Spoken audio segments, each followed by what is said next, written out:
6개월 만에 석방되셨는데 소감이 어떠신지 말씀해 주시죠. 국민의 기본적인 권리인 방어권을 보장해 주신 재판부께 감사드리고 앞으로 더욱 성실하게 재판에 임하도록 하겠습니다. 네, 이상입니다.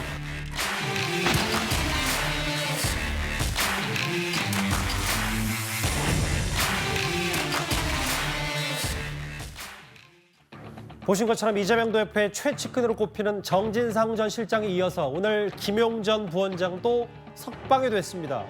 그러니까 이재명 대표의 왼팔 오른팔 모두 불구속으로 재판을 받게 된 셈인데요.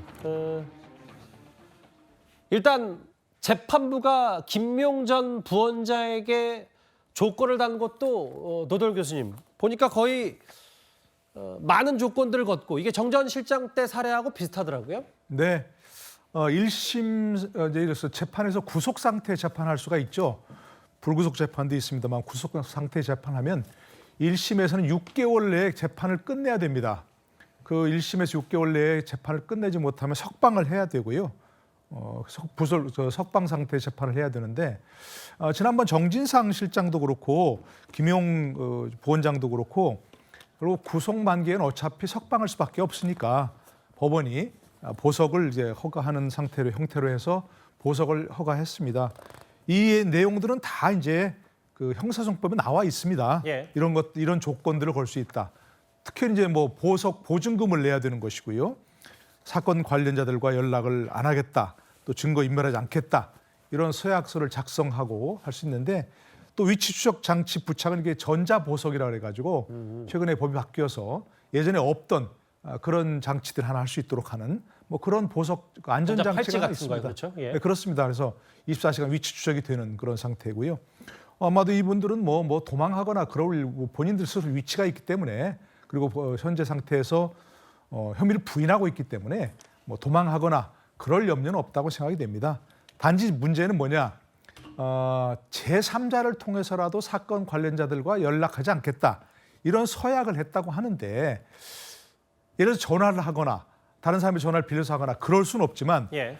사람을 보내서는 얼마든지 할 수 있는 거거든요. 그걸 일일이 다 뭐 검찰이나 법원 관계자들이 감시할 수 없는 만약에 거니까. 한다고 하정했을 때 한다고 하정해서 그렇습니다. 그렇기 때문에 그런 부분들은 여전히 위험한 어떤 우려는 있는 뭐 그런 상태라고 볼 수 있는 거죠. 오늘 김용 전 부원장의 재판도 있었는데 이런 얘기가 나왔어요. 지금 김용 전 부원장은 8억 4,700만 원 수수 그러니까 뭐 여러 중에 뒷돈 받은 게 이거 이재명 대표의 당시 선거 자금 쓴 것 때문에 검찰이 그렇게 보고 있는데 조직 활동을 이재명 대표에게 알린 적이 없다. 오늘 재판에서 이렇게 증언을 했네요. 그러니까 눈 가리고 아웅의 전형적인 물타기 수법인 거죠. 많은 참모들이 대선 때 후보에게 자신이 얼마나 열심히 일하는지 후보를 위해서 얼마나 많은 일을 하고 있는지 알리지 못해서 안달입니다. 뭐 김용 전 부원장이나 정진상 전 실장이라고 예외겠습니까? 이들이 이 성남시장 이전부터 또는 성남시장 재임 초기부터 신뢰를 받아왔던 핵심 측근이라 하더라도 측근도 그 측근의 지위를 계속 공고히 다져가고 유지하기 위해서는 내가 놀고 먹는 게 아니라 실세답게 측근답게 이렇게 열일하고 있다라고 알릴 필요가 있는 거고 이건 정치권의 상식인 거거든요. 8억 이상의 돈을 수수하고 뭐 조직과 관련된 문건을 만들었다. 그 문건까지도 검찰이 지금 확보를 했죠. 이것 하나 그 당시 대선 후보였던 이재명 대표에게 보고하지 않고 모두 내선에서 했다라고 주장하는 것은 그야말로 이 범죄 혐의가 이재명 대표에게 튀는 것을 막기 위한 눈물겨운 충성 경쟁일지는 모르겠습니다만 재판부에서 별로 신빙성 있게 받아들이지는 않을 겁니다. 예.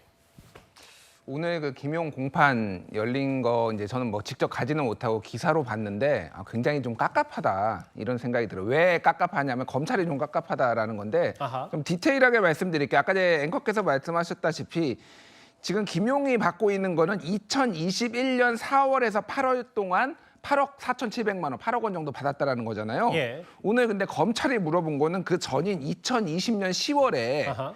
이재명 그 경기도지사가 공직선거법에서 대법원에서 확정 판결로 무죄를 확정 판결을 받은 다음에 김용이 내려갔다라는 거예요. 예. 광주 지역으로. 그래서 8개 모임을 만나가지고 소위 말해서 이제 대선 나가야 되니까 그쪽 조직 가지고 온 거잖아요. 예.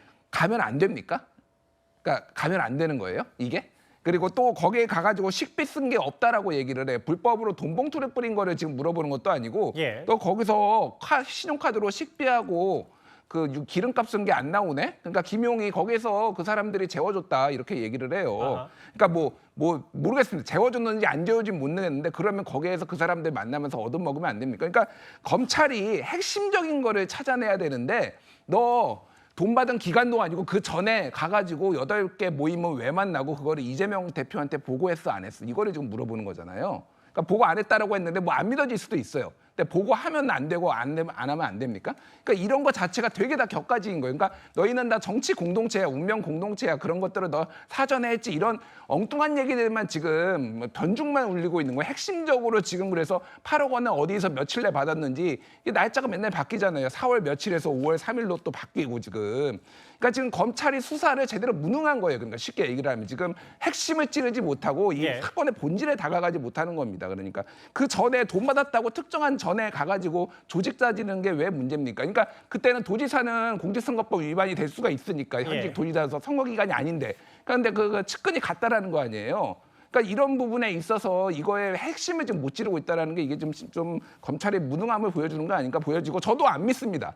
보고했겠죠. 사전이나 사후에 보고했겠죠. 근데 그게 문제냐라는 거예요. 그러니까 그 부분에 있어서는 검찰이 좀 답을 내놔야 될 것 같아요. 결국 뭐 이재명 대표 선거 자문으로 쓰기 위해서 유 전 본부장으로부터 뒷돈 받은 거 아니냐 뭐 이 얘기를 하다가 오늘 조직 활동 이재명 대표에게 보고한 적 없다 뭐 이런 취지의 발언도 오늘 재판에서 나왔습니다. 여기까지 정리를 하겠습니다. 저희가 민주당 내부 얘기 분위기를 좀 살펴봤다면요. 이제 국민의힘 차례입니다.